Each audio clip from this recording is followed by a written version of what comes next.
Hey guys, how you doing? Today we're going to be discussing Kenneth Branagh's Hamlet.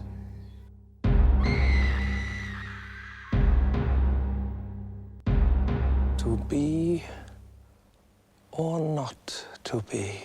Wait a minute. Wait, Hamlet? Why are you discussing Hamlet? Well, I'll tell you. We all know Hamlet. It is one of the most famous Shakespearean plays next to Romeo and Juliet. Hamlet has been retold by Hollywood numerous times in various different ways. Something is rotten in the state of Denmark, and Hamlet is taking out the trash.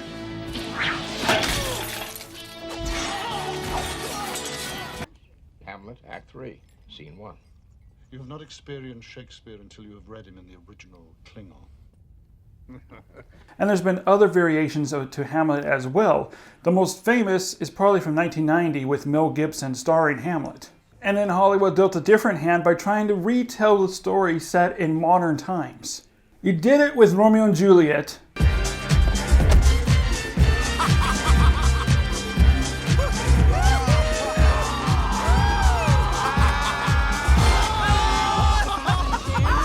Now you're doing it with Hamlet.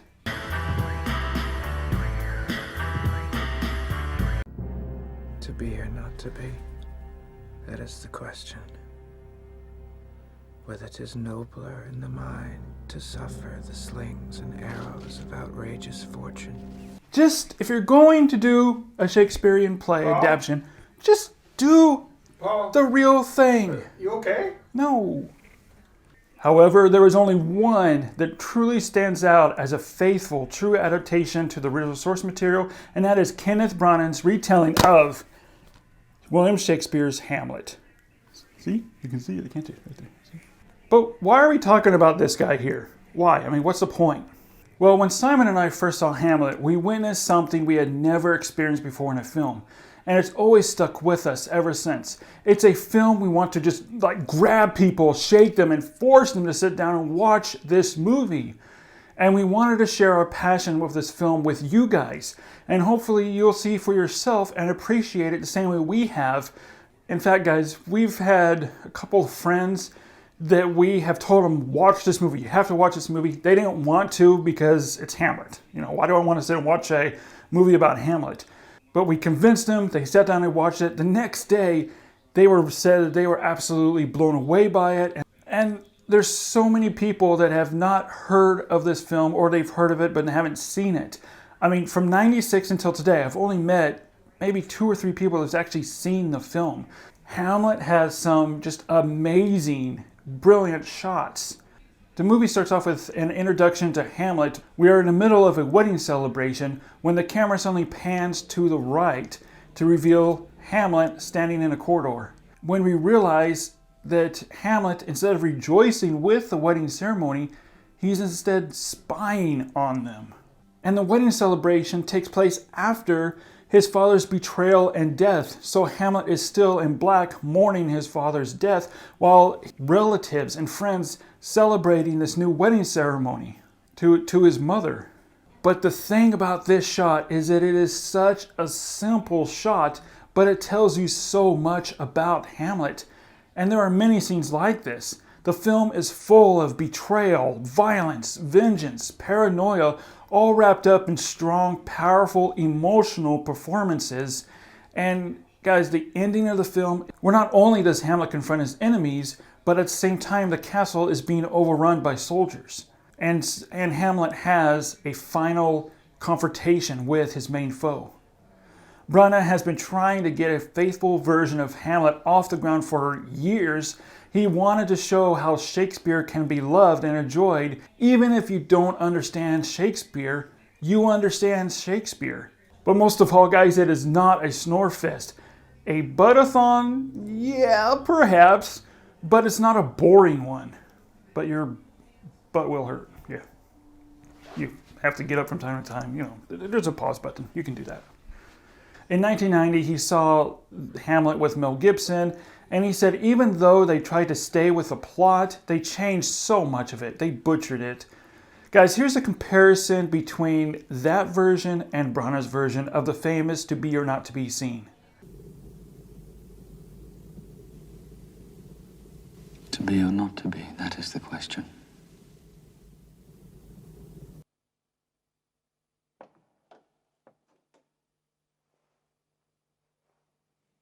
To be or not to be? That is the question. Gibson says the famous lines from his speech down in a tomb and with a loud, more poetic type voice, while Kenneth Branagh's version was set indoors while Hamlet is looking at himself in a mirror while saying this in a very low-key, soft tone to himself, which is really what the scene calls for. The whole point of the scene was Hamlet is trying to convince himself to do what he has to do. Yet at the same time, those who are trying to conspire against him are spying on him behind the see-through mirror. These are major differences that happen not just throughout Gibson's version, but other movie versions as well. Also, no other Hamlet ran longer than 2 hours and 35 minutes. I think Laurence Olivier's version was 2 hours and 35 minutes. The Mel Gibson version was 2 hours and 15 minutes. Guys, the play itself is 3 hours and 53 minutes, meaning Hollywood cut out a ton of plot details, character arcs that are very important to the story. Branagh's Hamlet kept everything intact. And even though it is 4 hours and 2 minutes, because those 2 minutes are important, gotta have those 2 minutes. It honestly does not feel like a 4-hour movie. The pacing, the performances, and the beautiful visual storytelling are just captivating. Roger Ebert gave it a 4-star review stating that Branagh gave Hamlet humanity unlike Gibson's or other versions in the past. The film is all about substance, and Branagh brought that.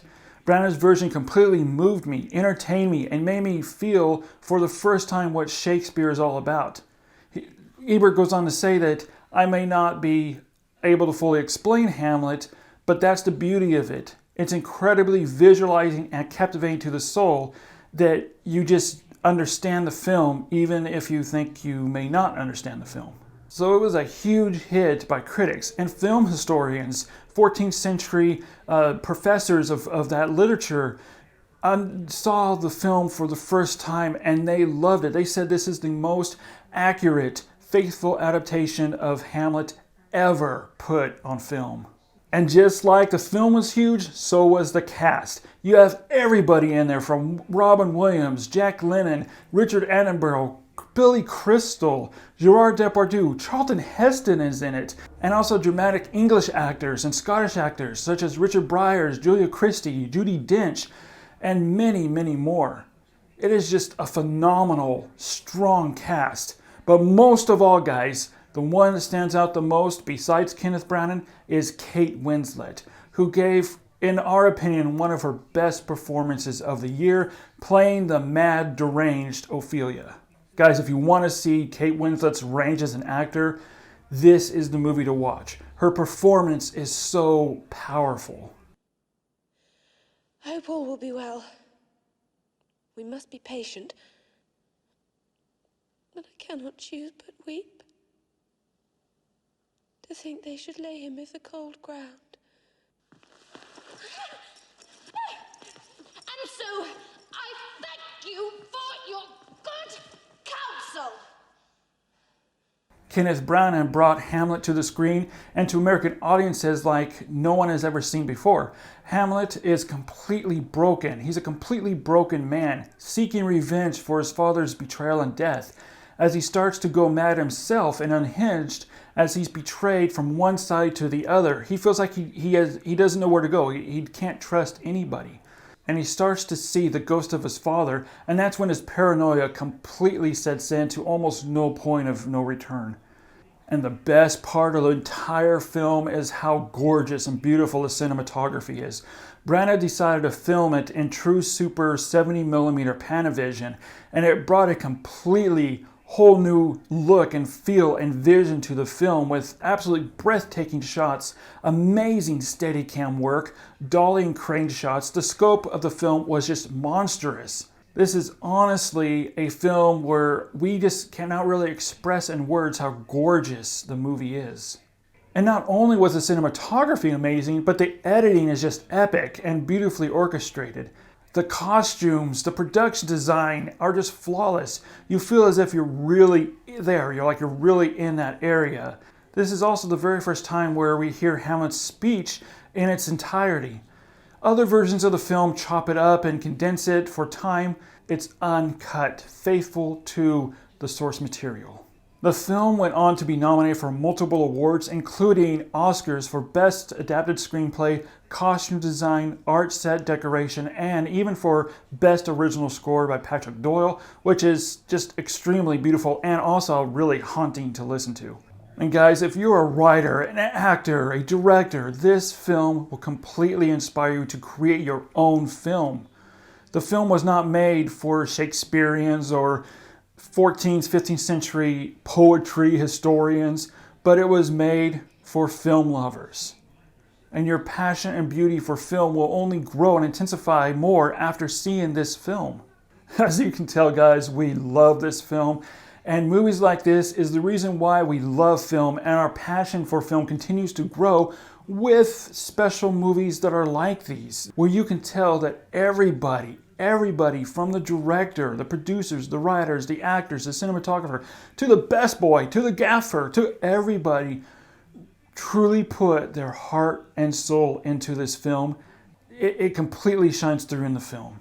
And movies like that today are sadly far and in between. Again, guys, don't be turned off by its running time. Yes, it's long, but trust us, it's not boring.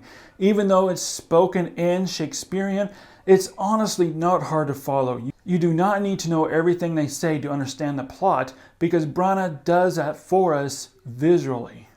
So guys, if you couldn't tell by now, our score for this movie is a definite must-see film and a 5 out of a 5 score.